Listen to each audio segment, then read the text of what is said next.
هذه الساعة وفي كل ساعة وليا وحافظا وقائدا وناصرا ودليلا وعينا حتى تسكنه أرضك طوعا وتمتعه فيها طويلا بحق محمد وآله الطاهرين.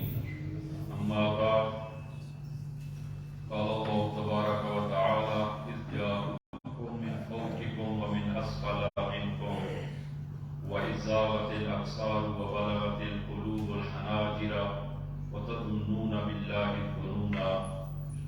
اوصیکم ونفسی بتقوی اللہ. عزیزاً، خطبہ اول میں اپنے آپ اور آپ عزیزان کو تقوی الہی کی وصیت کرتا ہوں کہ انشاءاللہ خداوند عالم یہ تقوی ہم سب کو عنایت فرمائے.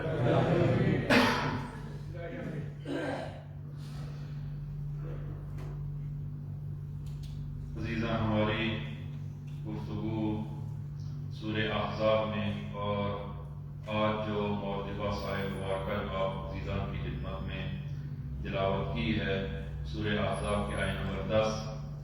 ارشاد خداوندی ہوتا ہے کہ اور جس وقت وہ لوگ تمہارے اوپر اور نیچے کی طرف سے آ پڑے، اور جس وقت تمہاری آنکھیں پتھرا گئیں اور دل کھینچ کر گلوں میں آ گئے اور تم خدا کے متعلق مختلف گمان کرنے لگے، تب مسلمانوں کی آزمائش کا وقت آ گیا اور انہیں بڑی سختی سے جھنجھوڑ دیا گیا. سورہ احزاب میں سورہ جنگ خندق کے ان حالات کو ان آیات میں بیان کیا جا رہا ہے، اور گزشتہ آیت نمبر 9 میں کچھ حالات کو ذکر کیا، اور اس آیت مبارکہ آیت نمبر 10، 11 سے لے کر 26 آیت نمبر تک سورہ احزاب کو اور مختلف حالات کو خداوند عالم نے ذکر فرمایا. اور اس میں جب مشرکین مکہ نے باہر کی طرف سے محاصرہ کر لیا مدینے کا، اور مدینہ کے اندر سے یہودیوں نے مسلمانوں کے خلاف، اسلام کے خلاف بغاوت کی اور اپنے عہد کو توڑ دیا، تو مسلمان دونوں طرف سے مشکل میں گر گئے اور حالات نہایت سخت ہو گئے. تو اس وقت مسلمانوں کی کیفیت کیا تھی اور مسلمانوں کے گروہ ایمان کے لحاظ سے کس حد پہ کھڑے تھے؟ تو اس آیت مبارکہ میں 2 قسم کے گروہوں کو خداوند عالم نے وہ بیان فرمایا ہے.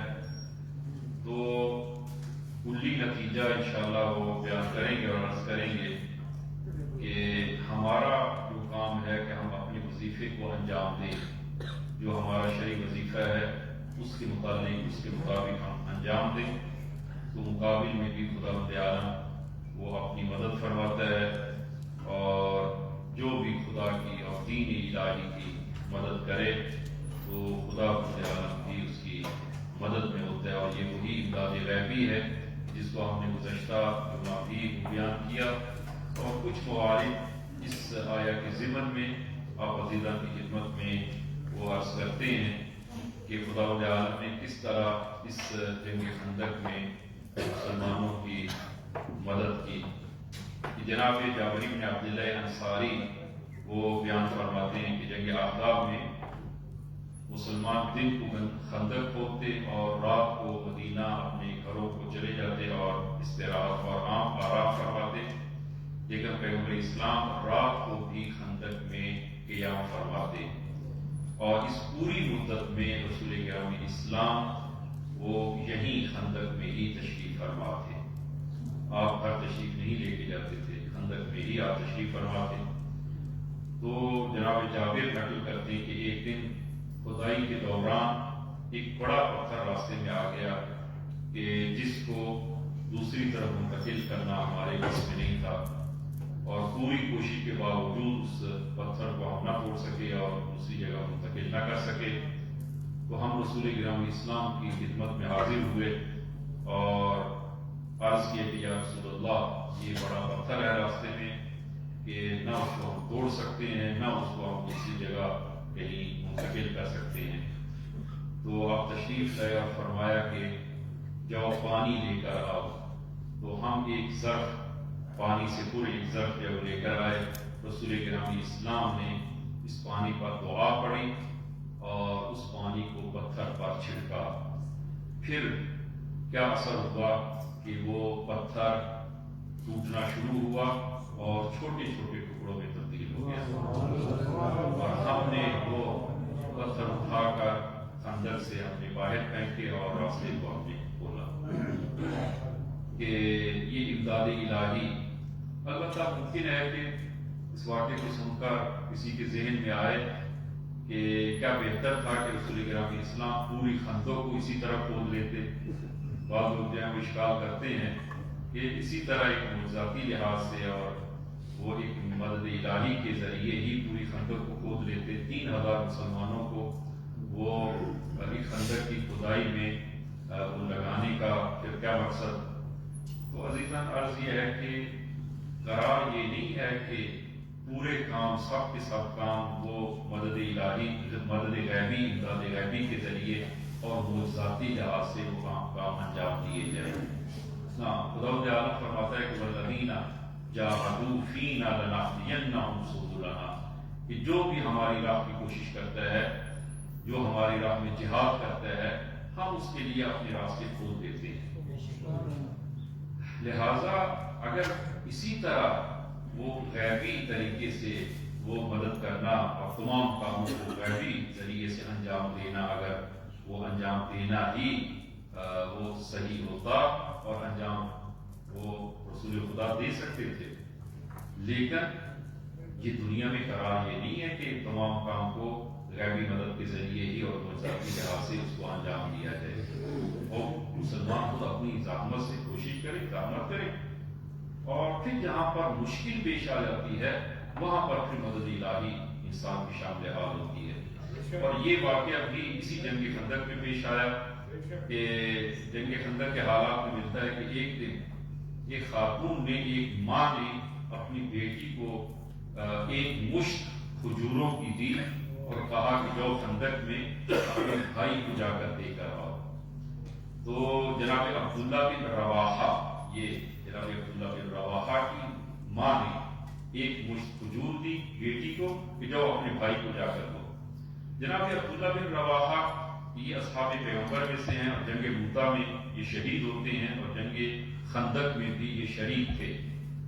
تو یہ بچی کہتی ہے کہ میں خندق جب پہنچی دیکھا تو وہاں پر بہت زیادہ رش ہے، میں نے اپنے باپ اور بھائی کو ڈھونڈنے کی کوشش کی لیکن ان کو نہ ڈھونڈ سکی، لیکن پیغمبر اسلام نے مجھے دیکھ لیا۔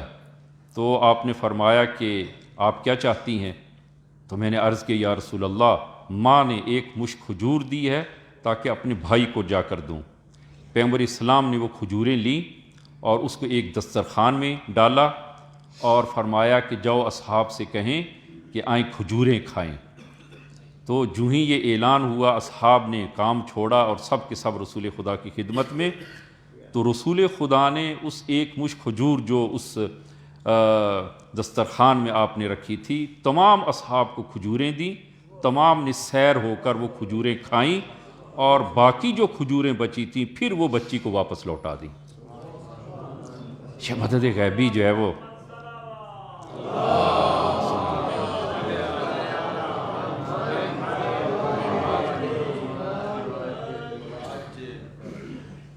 یہ خدا کی مدد ہے۔ اور ایسے حالات جو ہے وہ پیش آتے ہیں، واقعات پیش آتے ہیں کہ جناب عبداللہ جابر بن عبداللہ جو ہے یہ اس واقعے کو بھی نقل فرماتے ہیں کہ ہمارے پاس ایک گوسفند، ایک بھیڑ بکری تھی، لاغر تھی، کمزور تھی۔ تو میں نے اپنی زوجہ سے کہا کہ اس کو ہم ذبح کرتے ہیں اور اس سے کھانا بناتے ہیں اور رسول خدا کی خدمت میں پیش کرتے ہیں اور رسول خدا کی پذیرائی کرتے ہیں۔ تو ہم نے وہ گوسفند کو ذبح کیا اور کھانا تیار کیا۔ میں رسول گرامی اسلام کی خدمت میں حاضر ہوا، یا رسول اللہ، آپ اور 2 اصحاب میں سے 2 صحابی، اس لیے کہ کھانا جو ہے وہ اتنا نہیں ہے، 3 افراد، آپ اور 2 اصحاب میں سے 2 وہ اصحاب آپ گھر تشریف لائیں اور کھانا تناول فرمائیں۔ رسول گرامی اسلام نے جناب جابر کی اس دعوت کو جب سنا تو آپ نے تمام اصحاب سے کہا کہ آئیں جابر کے گھر کھانا کھانے چلتے ہیں۔ اب جابر نے جب دیکھا کہ تمام اصحاب نے، رسول گرامی اسلام نے تمام اصحاب سے فرمایا کہ آئیں جابر کے گھر کھانا کھانے، تو یہ پریشان ہوا اور بھاگتا ہوا گھر پہنچا تو زوجہ سے کہا کہ آج تو عزت خاک میں مل جائے گی، اس لیے کہ کھانا تو وہ 3-4 افراد کا ہے، اور میں نے وہ رسول گرامی اسلام تمام اصحاب کے ساتھ تشریف لا رہے ہیں۔ تو زوجہ نے کہا تو کیا رسول گرامی اسلام کی خدمت میں عرض کیا تھا کہ کھانا کتنا ہے، بتایا تھا؟ کہا میں نے عرض کیا تھا رسول خدا کی خدمت میں۔ تو زوجہ کہتی ہیں پھر پیغمبر اسلام بہتر جانتے ہیں انہوں نے کیا کرنا ہے۔ ایمان کو آپ ملاحظہ فرمائے، رسول گرامی اسلام گھر تشریف لائے اور آپ نے جابر سے فرمایا کہ جابر مجھے اجازت دیتے ہو کہ میں کھانا میں تقسیم کروں؟ عرض کی یا رسول اللہ آپ کھانا تقسیم فرمائیں۔ رسول گرامی اسلام نے تمام اصحاب میں کھانا تقسیم کیا، سب نے سیر ہو کر کھانا کھایا، سب نے سیر ہو کر کھانا کھایا۔ تو یہ مدد غیبی، امداد غیبی، وہ خداوند عالم اپنے انبیاء کو، اپنے نیک اور صالح لوگوں کو مدد غیبی سے نوازتا ہے، کہ جس طرح حضرت موسیٰ علیہ نبینا علیہ السلام کی قوم پر خداوند عالم نے من و سلویٰ کو نازل فرمایا۔ سورہ بقرہ آیہ نمبر 57، وَظَلَّلْنَا عَلَيْكُمُ الْغَمَامَ وَأَنزَلْنَا عَلَيْكُمُ الْمَنَّ وَالسَّلْوَىٰ كُلُوا مِن طَيِّبَاتِ مَا رَزَقْنَاكُمْ وَمَا ظَلَمُونَا وَلَٰكِن كَانُوا أَنفُسَهُمْ يَظْلِمُونَ۔ فرمایا کہ ہم نے تمہارے اوپر بادل کا سایہ کیا اور تم پر من و سلویٰ نازل کیا، اور ان پاکیزہ چیزوں سے کھاؤ جو ہم نے تمہیں عنایت کی ہیں، اور وہ ہم پر نہیں بلکہ خود اپنی جانوں پر ظلم کرتے تھے۔ انہوں نے اگر ظلم کیا ہے، خود انہوں نے اپنے اوپر ظلم کیا ہے۔ خداوند عالم کو نہ کوئی نقصان پہنچا سکتا ہے، نہ خداوند عالم کو کوئی فائدہ دے سکتا ہے، تو اگر کوئی ظلم کرتا ہے تو وہ اپنے اوپر ظلم کرتا ہے، خدا پر ظلم نہیں ہوتا۔ اور اسی طرح جناب زکریا کہ حضرت مریم کے پاس جب آتے تو محراب میں کھانا دیکھتے، غذا دیکھتے، تو ایک دن حضرت زکریا نے پوچھ لیا، فتقبلها بها بقبول حسن وانبتها نباتا حسنا وكفلها زكريا كلما دخل عليها زكريا المحراب وجد عندها رزقا قال يا مريم ان لك هذا قالت هو من عند الله ان الله يرزق من يشاء بغیر حساب۔ کہ حضرت زکریا کو کفالت دی گئی حضرت مریم کی، اور جب حضرت زکریا تشریف لاتے اور دیکھتے کہ محراب میں کھانا پڑا ہے، رزق الہی، رزق پڑا ہے، تو فرمایا کہ یا مریم یہ کہاں سے کھانا آیا؟ قالت، تو کہا کہ ہوا من عند اللہ، یہ میرے پروردگار کی طرف سے ہے۔ ان اللہ یرزق من یشاء بغیر حساب، کہ میرا خدا وہ بغیر حساب دیتا ہے، بغیر حساب۔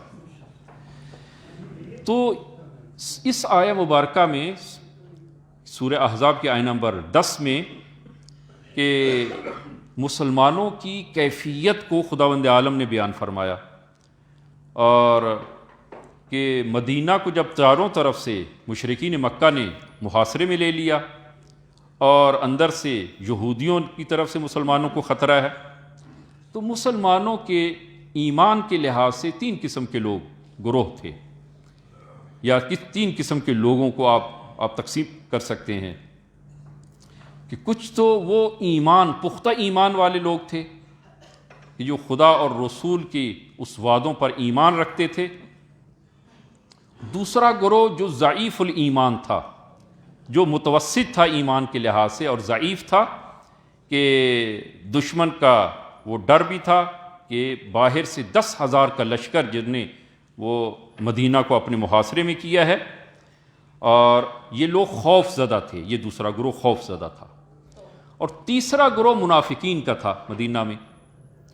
تو اس آیہ مبارکہ میں ان 2 گروہ، دوسرا گروہ جو ایمان کے لحاظ سے ضعیف تھے اور ان کے دل میں ڈر اور خوف پیدا ہو چکا تھا، اور یہ تیسرا گروہ منافقین کا، ان دونوں کی حالت کو اس آیہ مبارکہ میں بیان فرمایا کہ ان کی حالت، انسان جو خوف زدہ ہو اس کی کچھ علامتیں ہوتی ہیں، نشانیاں ہوتی ہیں، جو انسان کے وجود میں وہ نشانیاں ظاہر ہوتی ہیں، کہ خوف کی صورت میں بعض اوقات ایسا ہوتا ہے کہ انسان کی آنکھیں پتھرا جاتی ہیں. اگر انسان کو خوف لاحق ہو تو وہ ایک طرف اگر دیکھ رہا ہے تو اسی طرف دیکھ کے جا رہا ہے، یہ خوف کی علامت ہے. اور اسی طرح جو ہے وہ انسان جو خوف زدہ انسان ہے اس کے چہرے کا رنگ بدل جاتا ہے. تو یہ ان علامات کو خداوند عالم نے جو ان میں ظاہر تھیں اس خوف کی مارے، تو 3 علامتیں جو ہے وہ خداوند عالم نے ان کے بارے میں بیان کی. پہلی علامت بیان فرمائی کہ وَإِذْ زَاغَتِ الْأَبْصَارُ، خوف کی شدت سے ان کی آنکھیں پتھرا گئیں. خوف کی شدت سے، خوف واقعاً خوف ہے. تو آپ ملاحظہ کریں کہ مدینہ جو زیارت کے لیے تشریف لے گئے ہیں، مدینہ کتنا بڑا ہے، اور 10,000 افراد نے محاصرے میں لیا ہے، اور اندر سے یہودی جو ہیں وہ مسلمانوں کی طاق میں ہے کہ کب جو ہے وہ مسلمانوں کو نقصان پہنچائے. بیوی بچے گھر بار خود انسان کی اپنی جان سب کی سب جو ہے وہ دو پہ ہے. خوف جو ہے وہ طاری ہے، اور خوف کی وجہ سے آنکھیں پتھرا گئی.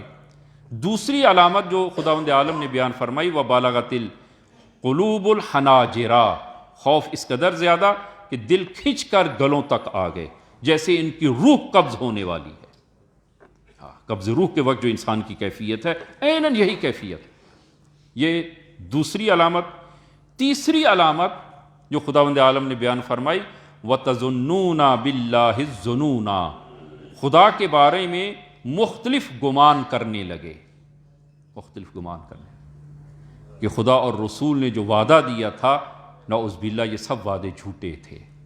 ہمیں تو کیسر و کسریٰ کی جو ہے وہ مال ان پہ ہاتھ صاف کرنے کا ہم سے وعدہ کیا گیا تھا کہ، اور یہ واقعہ جو ہے جنگ خندق میں جو ہے وہ پیش آیا کہ جب رسول گرامی اسلام نے خندق کی کھدائی کے لیے پہلی ضرب آپ نے زمین پر ماری اور وہ پتھر پر لگی، اور وہاں سے ایک چنگاری اٹھی، اور آپ نے وہ چنگاری جب اٹھی تھی ہے تو اس وقت آپ نے فرمایا کہ میں ان حکومتوں کو، ان بڑی حکومتوں کو وہ سرنگون ہوتے دیکھ رہا ہوں. آپ نے پیشن گوئی فرمائی. اور جب یہ حالات بنے تو اس وقت جو لوگ ضعیف الایمان تھے انہوں نے وہ برے گمان کرنا شروع کیا اور کہنا شروع کیا کہ خدا اور رسول نے نعوذ باللہ جو ہم سے وعدہ کیا ہے یہ تو وعدہ جھوٹا ہے، سچا وعدہ نہیں. خدا سے بدظن ہو گئے. یہ ظنون انہوں نے بدگمانی خدا اور رسول کے بارے میں وہ کرنے لگے، جبکہ قرآن کریم میں خداوند عالم نے واضح وعدہ کیا ہے، اور خدا کا وعدہ جھوٹا کبھی نہیں ہو سکتا. ان تنصر اللہ ینصرکم، اگر تم خدا اور دین الہی کی مدد کرو گے خداوند عالم بھی تمہاری مدد کرے گا. عزیزاً یہ جو خوف پیدا ہوا ہے، ہماری بحث جو ہے وہ اس آیہ مبارکہ میں جو اہم ترین نقطہ کہ خوف، کہ جنگ احزاب میں مسلمانوں کے ایک بہت بڑے گروہ میں یہ خوف پیدا ہو گیا. یہ خوف، حقیقت خوف کیا ہے، اور خوف آیا پسندیدہ چیز ہے یا ناپسندیدہ چیز ہے، بری چیز ہے. خوف 2 طرح کا ہے.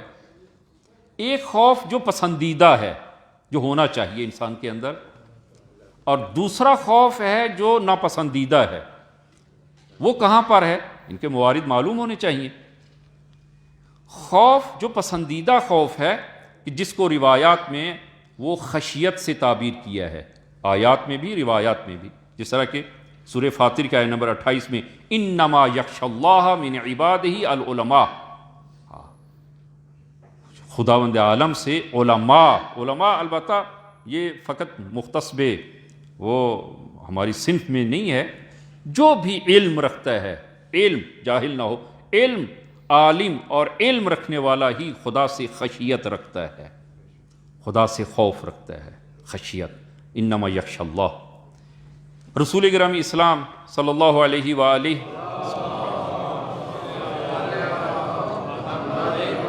فرمایا جماع الخیر خشیت اللہ، تمام خوبیوں کا مرکز خشیت الہی و خوف الہی ہے. خوف الہی، انسان میں خوف الہی ہونا چاہیے. اور اسی طرح قرآن کریم میں لمن خاف مقام ربہ جنتان، کہ جو خدا سے ڈرتا ہے اسے 2 جنتوں کا وعدہ دیا گیا ہے. لمن خاف مقام ربہ جنتان، اس کے لیے 2 جنتیں ہیں. خوف، یہ خوف جو ہے وہ پسندیدہ خوف ہے، اسی طرح وَأَمَّا مَنْ خَافَ مَقَامَ رَبِّهِ وَنَهَى النَّفْسَ عَنِ الْهَوَىٰ فَإِنَّ الْجَنَّةَ هِيَ الْمَأْوَىٰ، یہ سورہ نازعات آیت نمبر 40 اور 41۔ عزیزاً، قیامت کا خوف پسندیدہ خوف ہے۔ اسی طرح انسان گناہ سے ڈرتا ہو، گناہ کا خوف ہو انسان کے اندر، یہ پسندیدہ خوف ہے۔ اور اسی طرح جو ہے وہ انسان موت سے، اگر انسان گناہگار ہے اور موت سے ڈرتا ہے تو ڈرنا چاہیے، اسے ڈرنا چاہیے، اس لیے کہ اس کی زندگی میں گناہ ہے، اس کا ازالہ کرے۔ اسی طرح جو ہے وہ خوف الہی پسندیدہ ہے۔ تو یہ خوف انسان کے اندر ہونا چاہیے اور پسندیدہ خوف ہے۔ دوسری قسم خوف کی، جو خوف ناپسندیدہ ہے، جس کو روایات میں جوبن سے تعبیر کیا گیا ہے، جوبن، کہ یہ ناپسندیدہ خوف ہے۔ فرمایا کہ امیر المومنین صلوات اللہ وسلام علیہ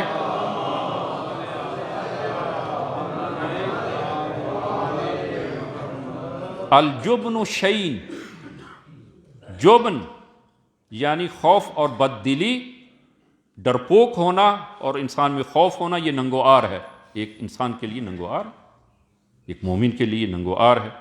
اور فرمایا کہ شدت الجبن من عجز النفس و ضعف الایمان، یقین کہ جس کے اندر جبن ہے، خوف ہے، فرمایا کہ یہ انسان کے عاجز ہونے اور یقین کے ضعیف ہونے کی علامت ہے۔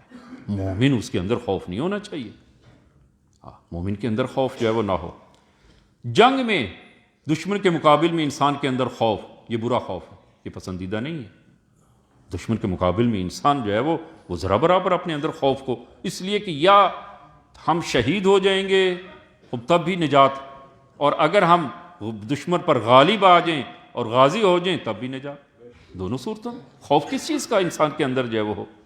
اسی طرح انسان، بعض لوگ ہیں، بعض جوان آج کل کے خصوصاً جو ہے وہ حالات میں شادی کرنے سے خوف زدہ ہیں۔ کیوں؟ اس لیے کہ جب تک شادی نہیں کی ہے، تنہا ہیں، کوئی ذمہ داری نہیں ہے، شادی کرنے کے بعد ایک ذمہ داری ان کے اوپر آتی ہے، وہ ذمہ داری سے فرار کرتے ہیں، اور شادی سے خوف، یہ برا خوف ہے، انسان کے اندر یہ نہیں ہونا چاہیے۔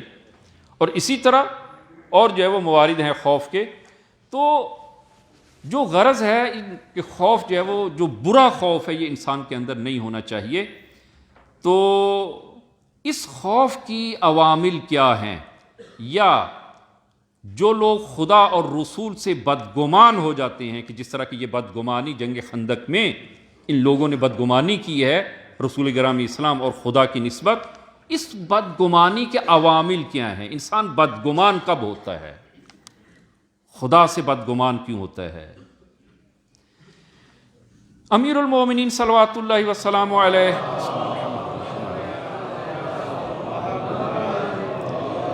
فرمایا کہ اگر کسی انسان میں 3 چیزیں ہوں، وہ خدا سے بدگمانی کا باعث بنتی ہیں، انسان خدا سے بدگمان ہو جاتا ہے۔ اگر انسان کے اندر 3 چیزیں آ جائیں، خدا کی نسبت بدگمانی کرتا ہے، اور خدا سے بدگمانی حرام ہے، جائز نہیں ہے، انسان خدا سے بدگمان ہو جائے، خدا کے بارے میں وہ غلط گمان جو ہے وہ کرے۔ اور جنگ احزاب میں جس طرح کہ عرض ہوا کہ یہ لوگ وہ بدگمان ہو گئے، اور تاریخ میں جو ہے وہ جملات موجود ہیں جو انہوں نے اس وقت جو ہے وہ رسول گرامی اسلام کے سامنے، اور اگلی آیت نمبر 12 میں انشاءاللہ وہ ہم بیان کریں گے کہ مختلف بہانوں کے ذریعے انہوں نے خندق کو چھوڑنا شروع کر دیا، کہ ہمارے گھر بار جو ہیں وہ حفاظت میں نہیں ہیں اور دشمن کی نظروں میں ہیں، اور بیوی بچے اکیلے ہیں، اور اس بہانوں سے وہ انہوں نے میدان کو، یعنی وہی خندق کو چھوڑنا شروع کیا، بدگمانی کے جو ہے وہ باعث شکار ہو گئے۔ تو امیر المومنین فرماتے ہیں فَإِنَّ الْبُخْلَ وَالْجُبْنَ وَالْحِرْصَ غَرَائِزُ شَتَّى، کہ یجمعها سوء الظن باللہ، فرمایا 3 چیزیں جس کے اندر ہو، بخل ہو، جبن خوف ڈر، اور حرص طمع لالچ، کہ یہ چیزیں یجمعها سوء الظن باللہ، جو خدا سے سوء ظن رکھتا ہے اس میں وہ بخل بھی آ جائے گا، اور اس میں ڈر اور خوف بھی پیدا ہو جائے گا، اور اس میں حرص بھی آ جائے گا۔ جو بھی خدا سے سوء ظن رکھے، سوء ظن، خدا سے سوء ظن اور بدگمان ہونے کے یہ 3 بڑے اثرات ہیں، 3 بڑے اثرات۔ اور آپ ملاحظہ کریں، تو ابھی مثالیں دوں گا جو ہے وہ آپ کہ جو خدا سے، اس کے مقابل میں جو خدا سے حسن ظن رکھتا ہے اس میں خوف نہیں ہوتا، اس میں بخل نہیں ہوتا، اور اس میں وہ حرص اور لالچ اس کی زندگی میں نہیں ہوتا۔ خوف آپ جو ہے وہ اس دور کو آپ ملاحظہ کریں کہ ان کے حالات جو تھے اور جس کی بنا پر انہوں نے سوء ظن کرنا شروع کیا، اور وہ ہم عرض کریں گے کہ کیسے جو ہے وہ سوء ظن جو ہے وہ انسان، اس کے عوامل جو ہے وہ کیا بنتے ہیں۔ تو ہم اپنی زندگی میں آتے ہیں، اپنی زندگی میں کہ کیا کہیں ایسا تو نہیں ہے کہ ہماری زندگی میں بھی یہی اثرات موجود ہوں۔ میں سادہ مثال عرض کروں گا۔ عزیزاً، جو لوگ اپنے واجب حقوق ادا نہیں کرتے، جن پر زکوٰۃ واجب ہے ادا نہیں کرتے، جن پر خمس واجب ہے ادا نہیں کرتے، اب ان کے بارے میں کیا کہتے ہیں؟ جو انفاق نہیں کرتے، اس کی وجہ کیا ہے؟ حرص، سوء ظن بخدا، خدا سے سوء ظن۔ خداوند عالم نے وعدہ کیا ہے کہ جو بھی زکوٰۃ اور خمس، ابھی وقت نہیں ہے کہ میں وہ تفصیل میں جو عرض کروں، کہ رسول گرامی اسلام کو حکم ہوتا ہے کہ اے میرے حبیب کہ ان سے صدقہ لیں، خذ من اموالہم صدقہ، ان کے اموال سے صدقہ لیں، زکوٰۃ لیں۔ اچھا، زکوٰۃ لینے سے رسول خدا کو کیا فائدہ؟ کیا فائدہ؟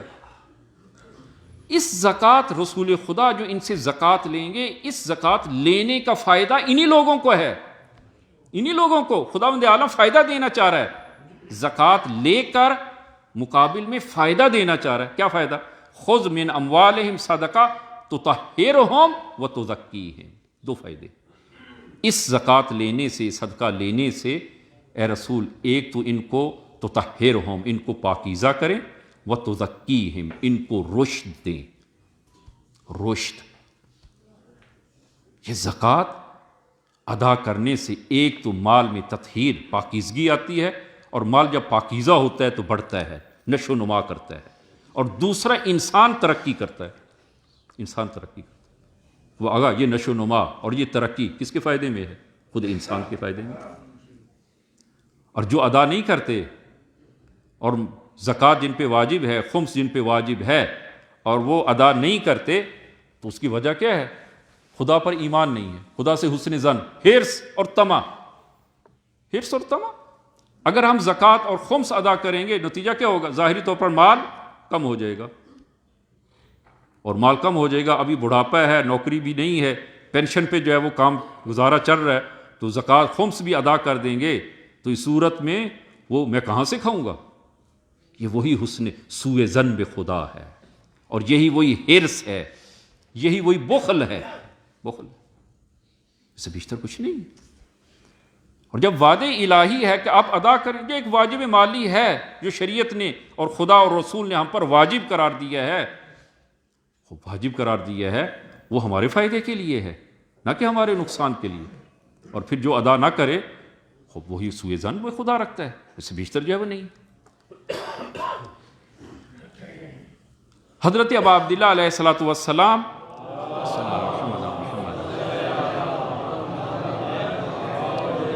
جب آپ عازم کربلا ہوئے، کربلا کے لیے آپ نکلے، ظاہراً مکہ سے آپ کربلا کی طرف جب آپ نکلتے ہیں تو راستے میں عبداللہ بن مطیع، یہ کوفے سے آ رہا ہوتا ہے، ملاقات ہوتی ہے راستے میں، تو عرض کرتا ہے ما اخرجک عن حرم اللہ وعن حرم جدک، کہ کس چیز نے آپ کو کہ خدا کے حرم سے اور اپنے جد کے حرم مدینہ سے آپ کو باہر نکلنے پر مجبور کیا ہے؟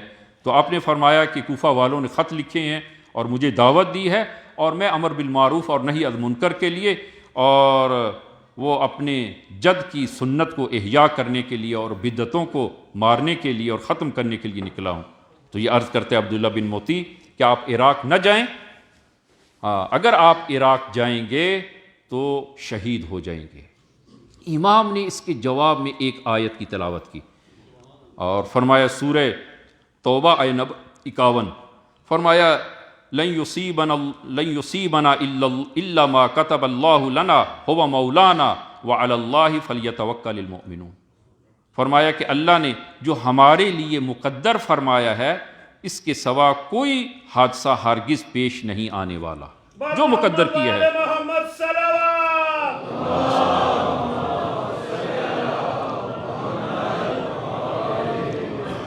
خداوند عالم نے جو مقدر فرمایا ہے وہی پیش آئے گا، اس کے علاوہ کوئی چیز پیش نہیں آئے گی، اور وہی ہمارا کارساز ہے۔ اور مومنین کو چاہیے کہ اللہ پر بھروسہ کرے، خدا پر بھروسہ کرے، خدا پہ توکل جو ہے وہ کیا جائے۔ البتہ یہاں سے کوئی یہ جبر کا معنی نہ سمجھے کہ نعوذ باللہ جو ہے وہ ہم جبری نظریے کے جو ہے وہ قائل ہوں کہ جو کچھ انسان کے ساتھ جو پیش آتا ہے یہ پہلے سے مقدر شدہ ہے۔ ہاں البتہ یہ ایک بحث، دقیق بحث جو ہے وہ قضاء و قدر کی جو ہے وہ بحث ہے، انشاءاللہ کبھی وہ تفصیلاً اس کو جو ہے وہ عرض کریں گے۔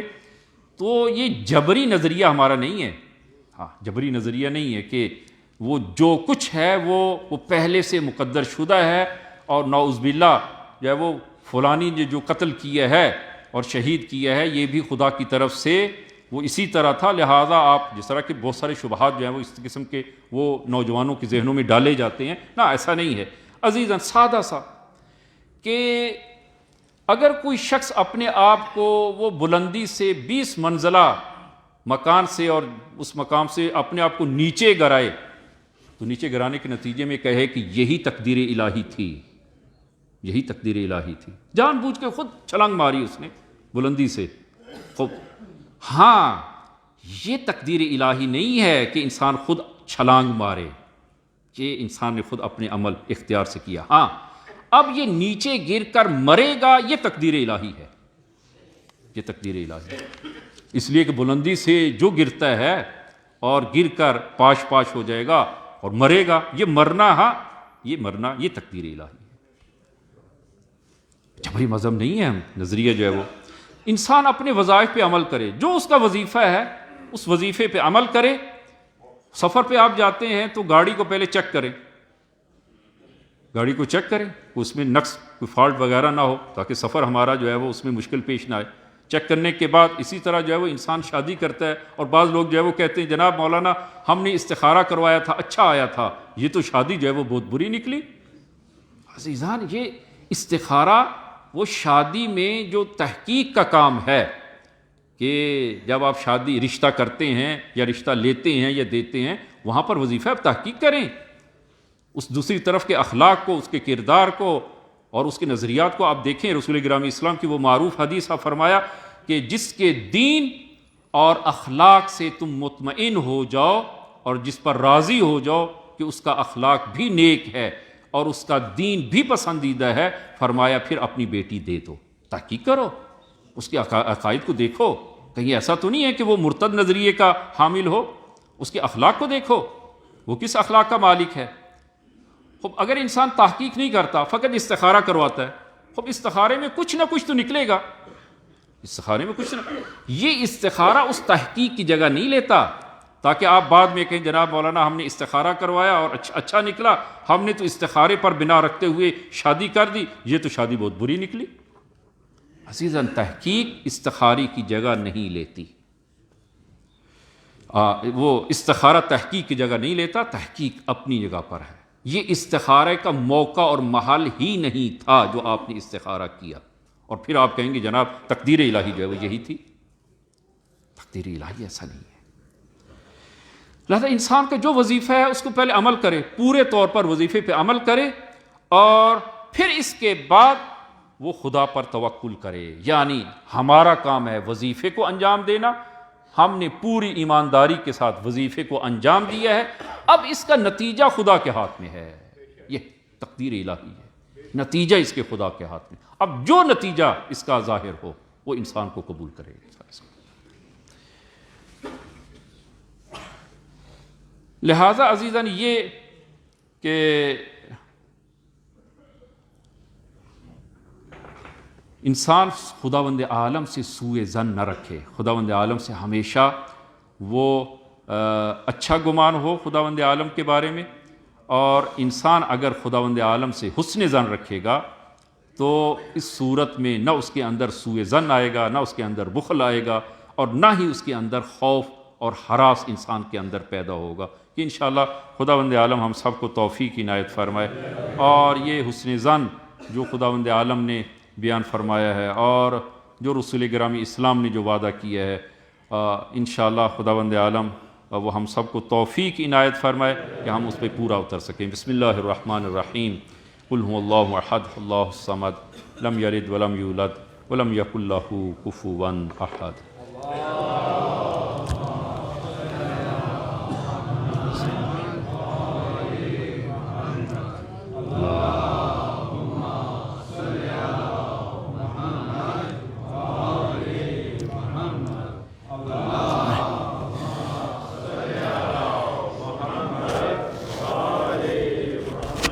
بسم اللہ الرحمن الرحیم، الحمد للہ رب العالمین، والصلاة والسلام علی محمد وآلہ الطیبین الطاہرین المعصومین، اللہم صل علی محمد المصطفیٰ، اللہم صل علی علی المرتضیٰ، اللہم صل علی فاطمۃ الزہراء، اللہم صل علی الحسن المجتبیٰ، اللہم صل علی الحسین شہید بکربلا، اللہم صل علی علی بن الحسین، اللہم صل علی محمد بن علی، اللہم صل علی جعفر بن محمد، اللہم صل علی موسیٰ بن جعفر، اللہم صل علی علی بن موسیٰ الرضا، اللہم صل علی محمد بن علی، اللہم صل علی علی بن محمد، اللہم صل علی الحسن بن علی، اللہم صل علی القائم المہدی، اللہم صل علی محمد وآل محمد وعجل فرجہم وحل مخرجہم۔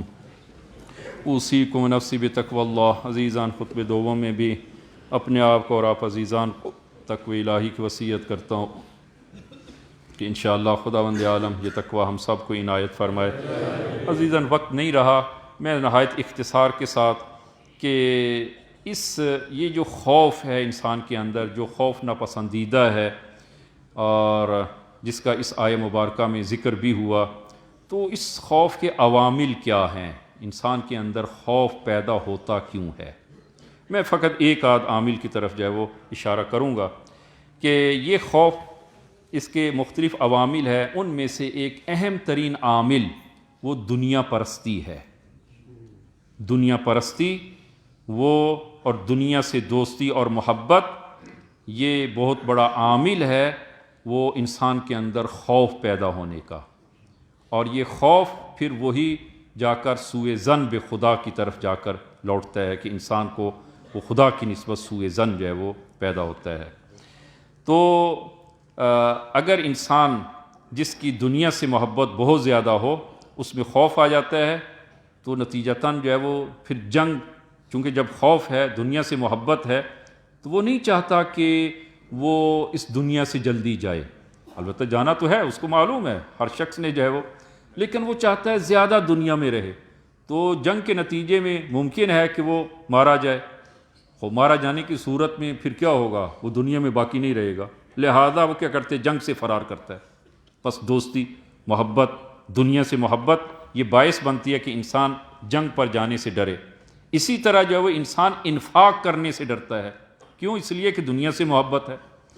جب دنیا سے محبت ہے تو وہ انفاق کرنا، اور اسی طرح اپنے واجب وہ حقوق، جس طرح پہلے عرض کر چکا ہوں کہ زکوٰۃ کا ادا کرنا، خمس کا ادا کرنا، خوب دنیا سے محبت باعث بنتی ہے کہ انسان وہ ان حقوق کو وہ ادا نہ کرے۔ جس طرح کے مختلف واقعات جو ہے وہ پہلے بھی عرض کیا کہ وہ ثوبان کہ جس نے زکوٰۃ دینے سے انکار کر دیا، اس کی وجہ یہی تھی، دنیا سے محبت۔ اور امیر المومنین فرماتے ہیں الرغبۃ فی الدنیا تورث الہم والحزن، کہ دنیا کی محبت اور دنیا کی رغبت یہ انسان میں ہم، غم و غصے کا باعث بنتا ہے۔ دنیا کی محبت غم و غصے کا باعث بنتی ہے۔ اور آپ ملاحظہ فرمائیں کہ انسان کے اندر جو ہے وہ کس قدر جو ہے وہ غم و غصہ ہے، لہٰذا انسان جو ہے وہ دنیا، ایسا نہیں ہے کہ ہم یہ نہیں کہتے کہ انسان بالکل دنیا کو فراموش کرے اور بھلا دے، نہ، دنیا میں جو اس کا حصہ ہے وہ اس کو یاد رکھے، اپنا حساب دنیا سے لے، لیکن دنیا سے وابستہ نہ ہو، دنیا سے وابستہ نہ ہو، دنیا کی اس قدر محبت نہ ہو کہ وہ بالکل اس دنیا میں اندھا ہو جائے۔ دوسرا عامل، دوسروں کے مال کی طرف نگاہ رکھنا، دوسروں کے مال کی طرف نگاہ انسان کی ہو، تو یہ بھی خوف کا باعث بنتا ہے انسان کے اندر کہ دوسرے کے پاس جو ہے وہ اس قدر مال ہے۔ فرمایا کہ من نظر، رسول گرامی اسلام کی حدیث، من نظر الی ما فی ایدی الناس طال حزنہ، جو دوسروں کے ہاتھ میں جو مال ہے اس کی طرف جو نگاہ رکھتا ہے اس کا حزن طولانی ہوتا ہے، اس کا حزن طولانی، اس کے پاس اتنا مال ہے، نتیجہ کیا نکلے گا؟ یہ بھی کوشش کرے گا پھر مال دنیا کو اکٹھا کرنے کا، اب حلال و حرام کی تمیز ختم کر دے گا، بس یہ خوف کا جو وہ باعث بنتا ہے۔ اور تیسری چیز جو انسان کے اندر خوف کا باعث بنتی ہے وہ یہ کہ انسان اپنی ذمہ داری پہ عمل نہ کرے، اپنے وظیفے اور ذمہ داری جو اس کی ہے اس پہ عمل نہ کرے، جس کے نتیجے میں وہ انسان کے اندر خوف پیدا ہوتا ہے کہ ایک صحابی رسول گرامی اسلام کی خدمت میں حاضر ہوتے، یا رسول اللہ کہ مجھے موت سے ڈر لگتا ہے، تو آپ نے فرمایا کہ تمہاری مالی حالت کیسی ہے؟ کہا کہ بہتر ہے، اچھی ہے۔ فرمایا کہ تم نے عالم آخرت میں کوئی چیز بھیجی ہے؟ ہاں، اس دنیا میں کوئی چیز بھیجی ہے؟ تو عرض کرتا ہے کہ نہیں یا رسول اللہ میں نے کچھ نہیں بھیجا۔ فرمایا یہی وجہ ہے کہ تمہیں موت سے ڈر لگتا ہے، اگر تم نے اس دنیا میں کچھ مال بھیجا ہوتا تو تمہیں معلوم ہوتا کہ اس دنیا میں میرا مال ہے، لہذا پھر تمہیں مرنے سے ڈر نہ لگتا، اس لیے کہ تمہیں معلوم ہے وہاں بھی میرا مال ہے، لہذا اگر ادھر سے میں چلا گیا تو ادھر مجھے وہ مال مل جائے گا، ہاں پھر تمہیں ڈر نہیں لگنا تھا، خوف نہیں ہونا تھا۔ کہ امیر المومنین فرماتے من کسر فی العمل ابتلی بالہم، کہ جو اپنے وظیفے میں کوتاہی کرتا ہے ابتلی بالہم، اس کو ہم میں مبتلا کر دیا جاتا ہے، وہ ہم میں اور غم میں مبتلا ہو جاتا ہے۔ لہذا اپنے وظائف پہ عمل کریں، جو خداوند عالم نے وظیفہ معین کیا ہے، جو ہماری ذمہ داری ہے، ہم اس ذمہ داری کو پورا کریں، اور جب انسان اپنی ذمہ داری کو پورا کرے گا پھر اس کو خوف نہیں ہے، جب چاہے موت جائے۔ جناب مرحوم مرزا بزرگ شیرازی سے جب پوچھا گیا کہ اگر آپ کو معلوم ہو کہ آپ کی زندگی کے 3 دن ہیں تو آپ کیا کریں گے؟ تو فرمایا کچھ نہیں، جو ہر روز کرتے ہیں وہی کروں گا۔ کیوں؟ اس لیے کہ میں نے اپنی زندگی کو ایسے مرتب کیا ہے کہ اگر ابھی موت آ جائے تو میں اس کے لیے آمادہ ہوں۔ انسان کو آمادہ ہونا چاہیے، انسان کو جو ہے وہ دنیا سے وابستہ اس قدر نہ ہو کہ پھر وہ اس کو موت سے جو ہے وہ خوف آئے۔ کہ انشاءاللہ خداوند عالم ہم سب کو توفیق جو ہے وہ عنایت فرمائے۔ اور وہ اب وقت نہیں رہا کہ انشاءاللہ کہ وہ قومی مسئلہ اور بلکہ ایک وہ الہی اور وہ مسئلہ جو آج کل گردش کر رہا ہے، اور انشاءاللہ مومنین جو ہیں وہ اس سے آگاہ ہیں، اور آگاہ نہیں ہے تو آگاہی ہونی چاہیے، ایسے مسائل ہیں۔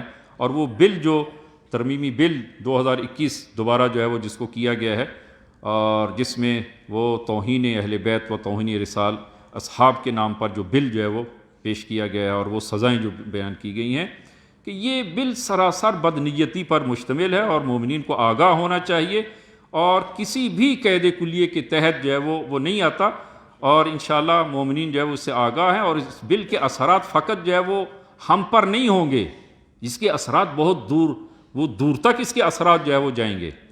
اور اصل میں کہ یہ بل آپ ملاحظہ کریں کہ اس بل کو قبول کرنے کا مطلب یہ ہے کہ ہم پھر قرآن کو معطل کر دیں، سنت کو معطل کر دیں۔ کہ عزیزان، یہ اگر فقط جو ہے وہ کسی کے بارے میں کوئی وہ حقیقت کو بیان کرنا کہ جو خدا اور رسول نے حقیقت کو بیان کیا ہے، اگر وہی حقیقت میں اور آپ بیان کریں تو اس صورت میں یہ توہین شمار ہوگی، جبکہ وہی حقیقت خدا اور رسول نے بیان کی ہے۔ اب سورہ منافقون کس کے بارے میں نازل ہوئی ہے؟ آپ ملاحظہ فرمائیں۔ اسی طرح آیات جو قرآن میں منافقین کے بارے میں ہیں، وہ کون سے منافقین تھے؟ اب اگر اس حقیقت کو اگر کوئی بیان کرتا ہے اور وہ واضح کرتا ہے تو کیا اس صورت میں یہ توہین ہوگی؟ اسی طرح وہ جو کتابیں حتیٰ کہ برادران اہل سنت کی وہ کتابوں میں وہ کلمات اور جملات جو موجود ہیں اور جو احادیث موجود ہیں، ان کا کیا کیا جائے گا؟ لہذا یہ بل جو ہے وہ سراسر بدنیتی پر مشتمل ہے، اور یہ بل جو ہے وہ کسی صورت میں وہ منظور نہیں ہونا چاہیے، اور کسی صورت میں یہ بل جو ہے وہ قابل قبول نہیں ہے۔ کہ انشاءاللہ مومنین جو ہے وہ آگاہ ہوں گے اس سے، اور یہ آگاہی جو ہے وہ لازم اور ضروری ہے۔ اور آخری نقطہ جو ہے وہ کہ الحمدللہ آپ عزیزان نے جو انفاق کیا ہے سیلاب زدگان کے لیے قابل تحسین ہے، اور الحمدللہ یہیں سے آپ ملاحظہ کریں کہ یہ مرکز کوئی اتنا بڑا مرکز نہیں ہے، لیکن آپ لوگوں کی ہمت ہے کہ اتنا بڑا کام جو ہے وہ آپ عزیزان نے کیا ہے، اور اس کی ضرورت بھی ہے، اور یہ ہونا بھی چاہیے تھا کہ الحمدللہ کہ ایک حد تک جو ہے وہ سیلاب زدگان کی مدد کے حوالے سے جو ایک ہمارا وظیفہ بنتا ہے اور ہم جو کر سکتے ہیں وہ کیا ہے، اور جو ہم کر سکتے یعنی مزید کر سکتے ہیں وہ انشاءاللہ عزیزان جو ہیں وہ ہمت فرمائیں گے۔ اور انشاءاللہ جمعے کے بعد ایک ڈاکومنٹری مختصر جو ہے وہ انشاءاللہ آپ عزیزان کے سامنے پیش کی جائے گی، تاکہ آپ خود جو ہے وہ ملاحظہ کریں کہ یہ عزیزان نے جس اخلاص کے ساتھ، محبت کے ساتھ آپ کی امانات کو جو وہاں منتقل کیا ہے اور عملی طور پر وہ مکانات بنا کر دیے ہیں، راشن کی صورت میں یا دوائیوں کی صورت میں جو ہے وہ دیے ہیں، کہ انشاءاللہ خداوند عالم آپ کی اس انفاق کو بھی قبول فرمائے، اور جن آغایوں نے یہ زحمت فرمائی ہے خداوند عالم ان کو بھی وہ اجر عنایت فرمائے۔ خدایا بحق امام زمان کے ظہور میں تعجیل فرما، ہم سب کو ان کے یار و انصار میں محشور فرما۔ خدایا تمام مومنین کو اس دنیا میں، تمام مومنین جہاں پر بھی ہیں، خدایا سب کو صحت و سلامتی و طول عمر عنایت فرما۔ خدایا بحق زہرا، بحق امام زمان، خدایا علماء اعلام کا سایہ ہمارے سروں پر قائم و دائم فرما۔ خدایا بحق زہرا جو مومنین پریشان ہیں، پریشانی دور فرما۔ خدایا جو مومنین مریض ہیں ان کو صحت کامل عنایت فرما، اور آپ عزیزان سے بالاخص جناب سید مظہر حسین کاظمی مریض ہیں اور ایکسیڈنٹ میں زخمی ہوئے ہیں، خدایا آپ تمام عزیزان دعا فرمائے، خدایا ان کو صحت و سلامتی عاجل عنایت فرما۔ خدایا بحق زہرا، بحق امام زمان ہم سب کا خاتمہ بخیر فرما۔ خدایا وطن عزیز کو استحکام عنایت فرما، اور وطن عزیز کو کمزور کرنے کی در پہ جو قوتیں ہیں اگر قابل ہدایت نہیں ہیں ان کو نیست و نابود فرما۔ خدایا بحق زہرا، بحق امام زمان خدایا ہماری ان دعاؤں کو قبول فرما۔ بسم اللہ الرحمن الرحیم، انا اعطیناک الکوثر فصلی لربک وانحر ان شانئک ھو الابتر۔